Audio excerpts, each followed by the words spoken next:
Hello दोस्तों, नमस्कार दोस्तों, स्वागत है आप सभी का ऑनलाइन अड्डा फॉर स्टडी यूट्यूब चैनल पर। इस वीडियो में हम बात कर रहे हैं एक बड़ी और लेटेस्ट अपडेट के बारे में जो कि संबंधित है बीपीएससी टीआरई 4.0 को लेकर वैकेंसी की अनाउंसमेंट के बारे में।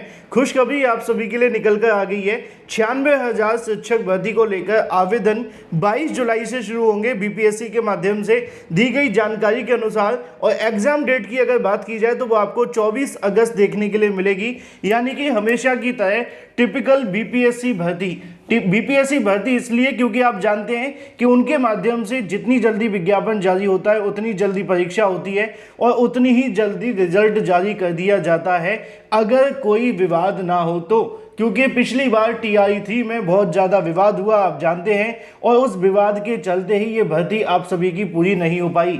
लेकिन अब ऐसे में आपको इसका इंतजार नहीं करना पड़ेगा, क्योंकि बहुत सारे ऐसे अभ्यर्थी थे, चाहे वो सीटेट अपीयरिंग वाले हों, एस्टेट अपीयरिंग वाले अभ्यर्थी हों, जिनको टीआरई 3 में मौका नहीं मिल पाया था, और ऐसे में वो इंतजार कर रहे थे टीआरई 4 का कि कब तक देखने के लिए मिलेगी। और इसके बारे में बड़ी अपडेट सामने निकल कर आ चुकी है। बीपीएससी टीआरई 4.0 को लेकर वैकेंसी के बारे में अनाउंसमेंट की गई है, साथ ही साथ कितने पदों पे भर्ती होगी, साथ ही हम बात करें आवेदन के अलावा एग्जाम को लेकर रिजल्ट के बारे में और किन अभ्यर्थियों को इसमें सबसे ज़्यादा बेनिफिट मिलेगा।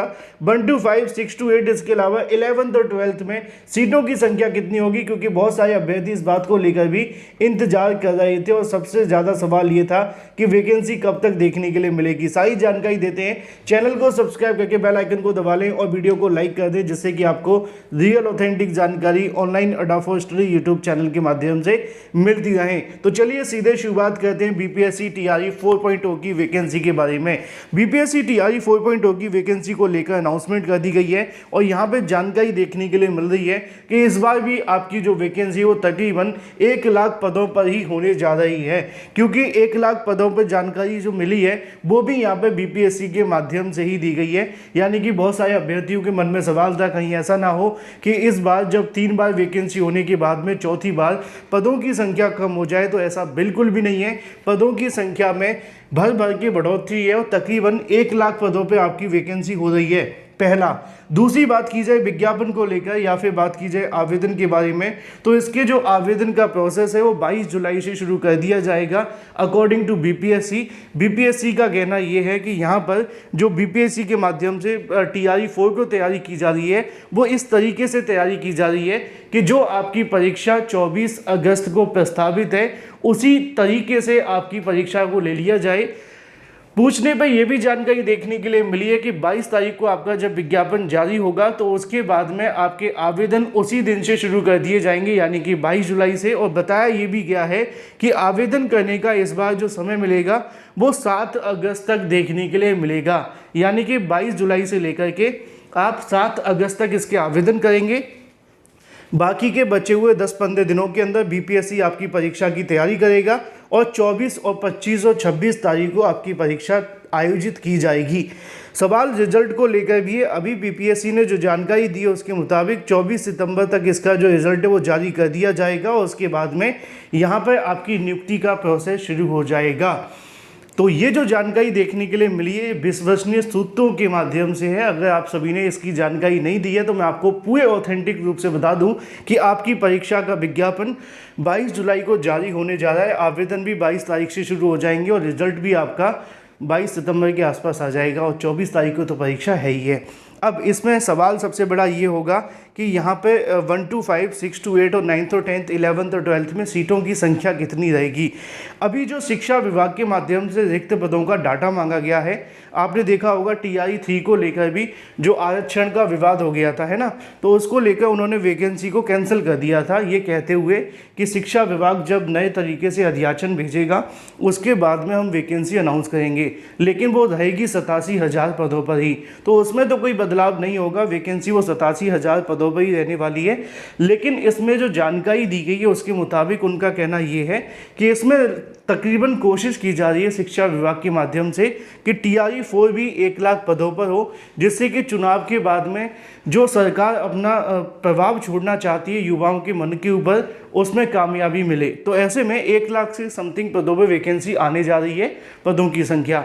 अगर बात की जाए वर्गवार 1 to 5, 6 to 8 या 9 to 10 या फिर इसके अलावा 11th और 12th के बारे में, तो उसका में ये कहना है कि इस बार पीआरटी और 6 to 8 की वैकेंसी में थोड़ी सी गिरावट रहेगी और 9th और 10th 11th और 12th में बढ़ोतरी देखने के लिए मिलेगी। उसकी सबसे बड़ी वजह है अतिथि शिक्षकों की वजह से। जो भी यहाँ पे अतिथि शिक्षक होते थे उनको यहाँ से सेवाओं से हटा दिया गया है और उसकी वजह से 9th और 10th 11th और 12th के अंदर आपको बड़ी संख्या में वैकेंसी देखने के लिए मिलेगी। तकरीबन 60,000 जो पद हैं वो 9th और 10th और 11th और 12th के हैं और ये भी हो सकता है कि इससे ज़्यादा पदों पे आपकी वैकेंसी हो। यानी कि इस बार बिहार शिक्षक भर्ती आप सभी की 60 और 65,000 पदों पर सिर्फ और सिर्फ 9th और 10th की देखने के लिए मिलेगी और 11th और 12th की। ठीक है, तो इसमें हो सकता है कि 9th और 10th के 30,000 पद हों और 35,000 या 38,000 जो पद हैं वो 11th और 12th के होंगे, क्योंकि सबसे ज़्यादा अतिथि शिक्षक किस में थे, इन्हीं में थे। तो इसको लेकर यहाँ पे ये बात तो क्लियर हो जाती है कि 60-65,000 पदों पे आपकी टीजीटी और पीजीटी की वैकेंसी होगी। लेकिन प्राइमरी और अगर बात की जाए अपर प्राइमरी को लेकर, यानी कि 1 to 5 और 6 to 8 के बारे में, तो इसके लिए जो वैकेंसी देखने के लिए मिल रही है उसमें लगभग दोनों की मिलाकर के 30,000 के समथिंग है, यानी कि 30 और 35,000। कुल मिलाकर के 6 to 8 में जो वैकेंसी होगी 15,000 प्लस रहेगी और 1 to 5 के अंदर भी 15,000 प्लस पदों पर वैकेंसी आने जा रही है। यानी कि TRE 4 के अंदर 15 मान के चलें या 16 भी मान के चलें तो 32 और 33,000 पदों पर प्राइमरी यानी कि 1 to 5 और 6 to 8 के अंदर वैकेंसी आएगी। इसमें पदों की संख्या में पिछली बार के मुकाबले थोड़ी सी गिरावट है, लेकिन 15-16,000 पद कम नहीं होते हैं, क्योंकि आप जानते हैं जब रेगुलर अंतराल में वैकेंसी होती है TRE 1, TRE 2, TRE 4 आने वाली है तो निश्चित तौर पर थोड़ी सी पदों में बदलाव तो होगा। लेकिन अच्छी बात यह है कि ये काफ़ी ज़्यादा बेनिफिट साबित होगा आप सभी के लिए, क्योंकि लगातार वैकेंसी आ रही है, चाहे थोड़े बहुत पद कम हो जाए PRT और 6 to 8 के अंदर। वहीं दूसरी तरफ सबसे बड़ा सवाल ये था कि यहाँ पर जो वैकेंसी निकाली जाएगी TRE 3 के बाद आएगी कि TRE 4 के बाद। तो आयोग के जो अधिकारियों का मानना ये है कि TRE 3 पर उनका काम चल रहा है और कोशिश की जा रही है कि जल्द से जल्द TRE 3 को कंप्लीट किया जाए। जैसे ही एक बार TRE 3 कंप्लीट होती है और नए पदों का अधियाचन मिलता है बिहार शिक्षा विभाग के माध्यम से, तो उसके बाद में BPSC इसका विज्ञापन जारी कर देगा। अभी जो संभावित जानकारी मिली उसके मुताबिक 22 जुलाई तक आपका विज्ञापन जारी हो जाएगा। अब ये तो बात हो जाती है आपके विज्ञापन के बारे में। सवाल ये भी है कि यहाँ पर आप सभी को किस किस अभ्यर्थियों को बेनिफिट मिलेगा। तो सबसे पहले तो वो अभ्यर्थी जो बिहार के हैं, क्यों? क्योंकि उनको मिलता है आरक्षण और आरक्षण की वजह से उनको बहुत बड़ा बेनिफिट मिलेगा और हो सकता है कि आरक्षण को लेकर कुछ बदलाव भी हो, लेकिन हालांकि अभी तक इस पर कोई ऑफिशियल अनाउंसमेंट नहीं की गई है, क्योंकि कोर्ट ने आरक्षण रद्द तो कर दिया है, लेकिन जब तक आरक्षण का मामला सुप्रीम कोर्ट से डिसाइड नहीं होगा तब तक कुछ कह पाना अभी संभव नहीं है। तो उस आरक्षण में ज़्यादा बदलाव होगा कि नहीं ये अभी तय नहीं है, पहला। दूसरा, उन अभ्यर्थियों के लिए जो महिला अभ्यर्थी हैं उनके लिए फ़ायदेमंद होगा, क्योंकि उनकी 50% सीटें तय हैं और अगर वो इसमें आवेदन करते हैं OBC SC ST वाले और महिला अभ्यर्थी, तो उनको बड़ा बेनिफिट देखने के लिए मिलेगा, चाहे वो प्राइमरी, अपर प्राइमरी या किसी भी वैकेंसी के अंदर हो। बाकी सामान्य वर्ग के अभ्यर्थियों के लिए या अदर स्टेट कैंडिडेट के लिए अभी थोड़ा कंपटीशन तो हमेशा ही आता है, आप जानते हैं, क्योंकि आप बाहरी राज्य के अभ्यर्थी हैं तो आप सामान्य वर्ग में आते हैं और सामान्य वर्ग में कंपटीशन की कोई सीमा नहीं होती। Thank you for watching this video.